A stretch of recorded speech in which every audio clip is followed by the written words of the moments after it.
Hi, I'm Nick and this is the TBT channel. This is the Swiss Army knife of videos. This is going to be a multi-purpose, multifunctional one. First, we're going to do an unboxing of what I've got inside of here. It's an HW30, spoiler alert. Then we're going to have a look at the HW30. We're going to have a look at, should you buy an HW30, and then we're going to briefly talk about what you should do with any brand new air rifle before you use it. So let's start by getting into this box. Very exciting. I've had air rifles for over 40 years now. There's nothing quite so exciting as receiving a new one, and that happens to me quite a lot, but it never stops it being a special day. So let's work our way into this one. It's very well packed. This has come from the Germans. I buy mine direct from Germany, and they always come very nicely packed.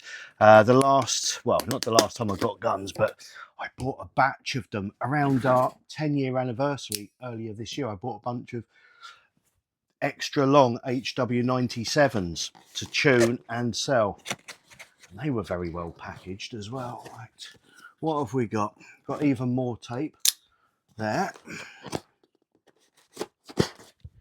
Even more tape. That's all good, that's all good, that's all loose. Ouchie on my bad side. Another piece there. So let's dive in. Oh joy!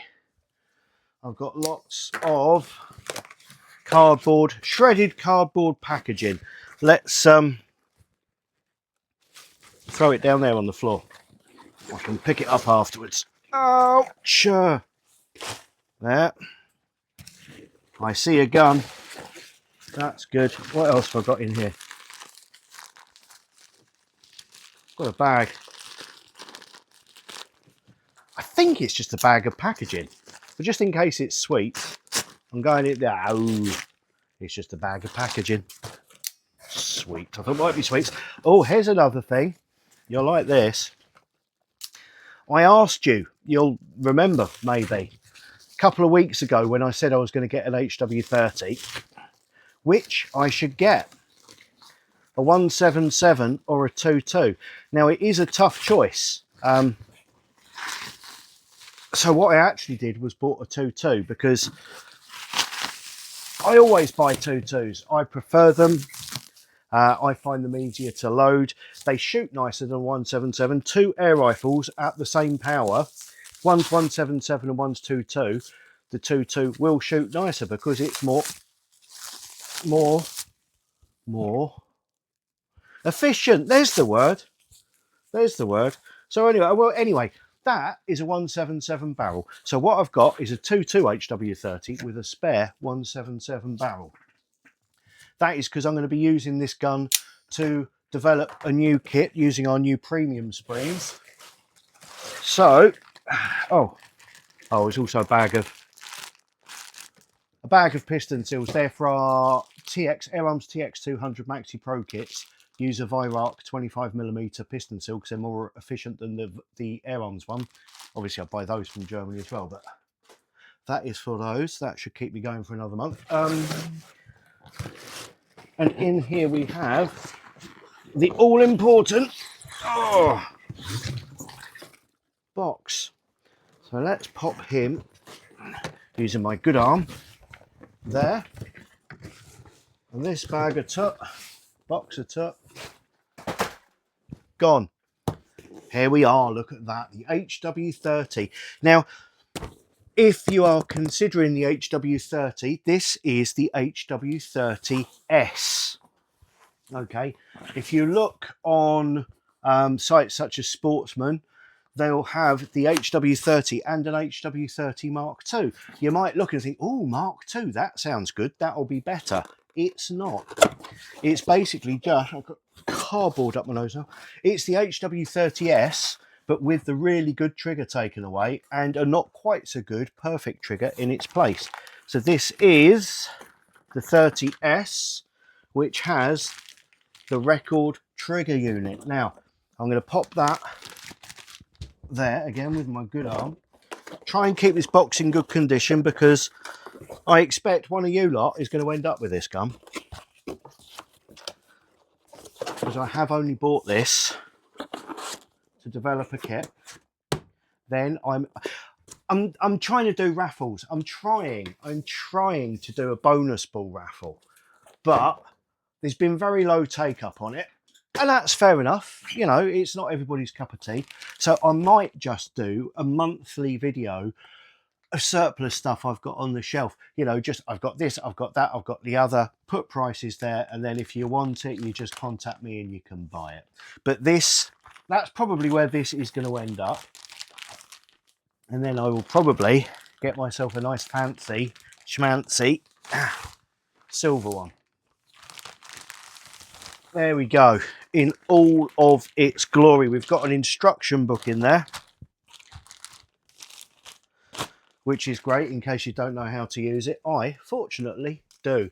Now, the HW30 is, even for somebody with a broken shoulder, a lovely little rifle.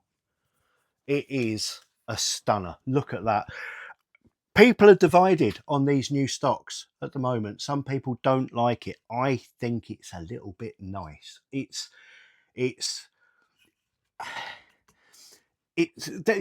some stocks the reason I'm doing this one now is I've just finished making my HW30 should I buy an HW30 video, 35 video, sorry.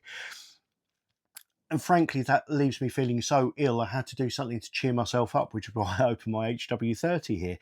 It's a sweet little stock. It's got some sculptum, it's got some lines, it's got a little bit of, okay, it's a bit over the top there. And why do you need to carve Weihrauch into it? Oh, I see, that's different. Normally you have your warnings stamped into the action. That's actually looks like it's printed or laser etched possibly, but it's not very deep. Same as on the barrel. I've seen it on the barrel a lot, but that's the first time I've seen it on there. This has got the same 15mm diameter barrel as on the HW35, but because this is a much smaller gun, it looks proportional on this one, and it's a nice short barrel. They come with decent open sights.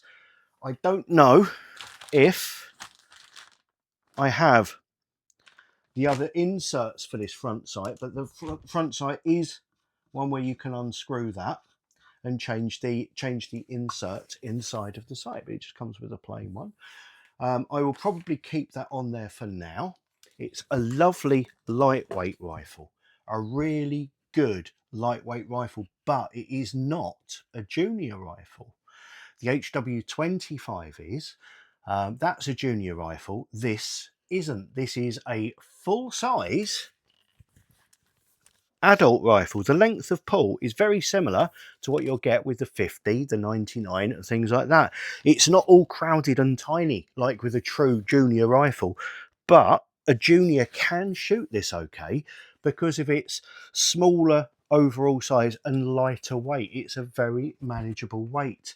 Now, I'm going to be developing a kit for this, probably just the one, and it's probably going to be between 7 and 8 foot-pounds.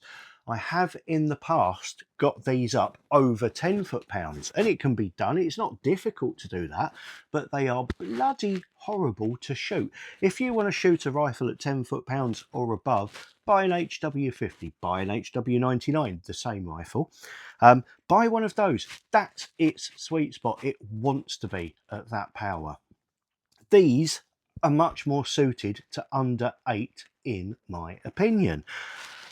Haven't tried them with our new springs, haven't tried them with our new F1 kits, our new kits we're having made by the motorsport industry, but I can't imagine it being that vastly different, so I'm going to be aiming for probably around about 8 foot-pounds into 2.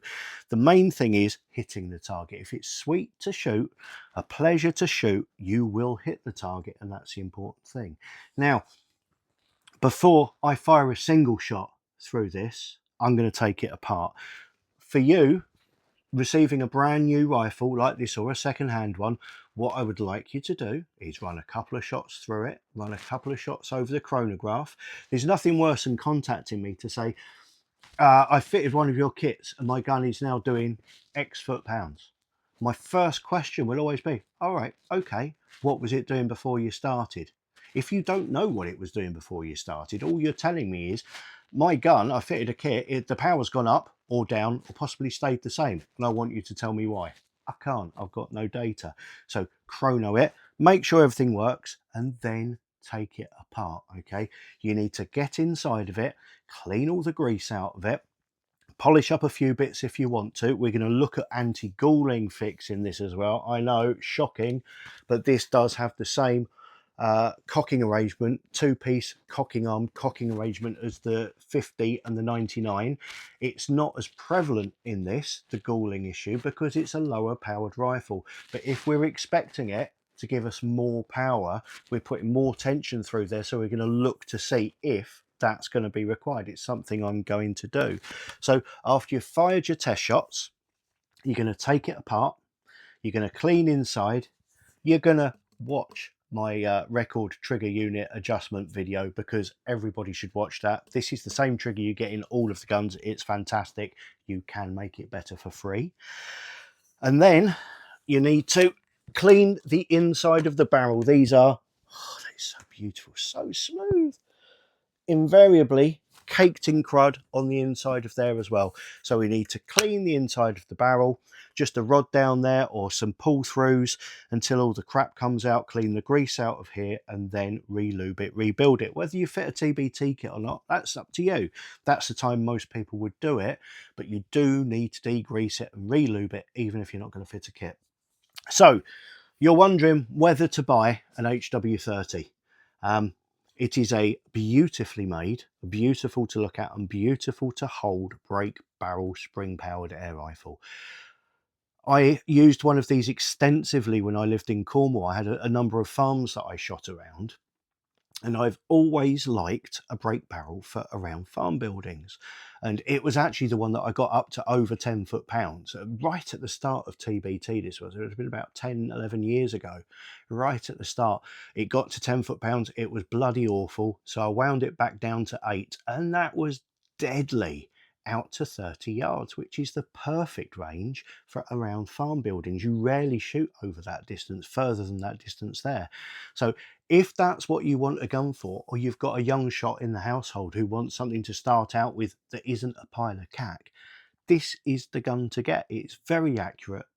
Adults love it. I don't know anybody, I don't know any grown-up that has shot one of these who doesn't love it. And I know so many of you have already got one, which is why I need the kit, because you keep asking me for one. So if you want a mid-range, not low-powered, a mid-range air rifle, self-contained break barrel that is still good quality, this is the rifle to get. There's really, again, there's nothing else to touch it at the moment. The Cometer 220, I've had one of those. That was bloody awful. It just felt horrible, but it was a similar kind of price to one of these. I come across sometimes as being an HW fanboy. That's because they do a good job of making their air rifles. They need a clean, they need a polish, they need, you know, a little bit of love to make them go at their best, but what doesn't? So if you're after a low-priced, comparatively, medium power break barrel spring air rifle, you cannot do better than a 30. Now in the next video, please like, subscribe, hit notifications, because what I'm going to do right now, but you won't see it for another day or two, is strip it down. Okay, I'm going to run 2 shots over a chrono. I am going to run 2 shots over a chrono to make sure everything works, and I'm going to strip it down. I'm going to show you how to take it apart. Then we're going to degrease everything. Then I'm going to take a break of a few days, however many I need, to see if I can make a kit for this that works well. Then we'll look at that once I've developed one. Then we'll look at how to put it back together. But in the meantime, enjoy your shooting. Have a look at these. If you don't already have one, you ought to have a look at these. And I will see you all again soon. Thank you very much for watching, and goodbye.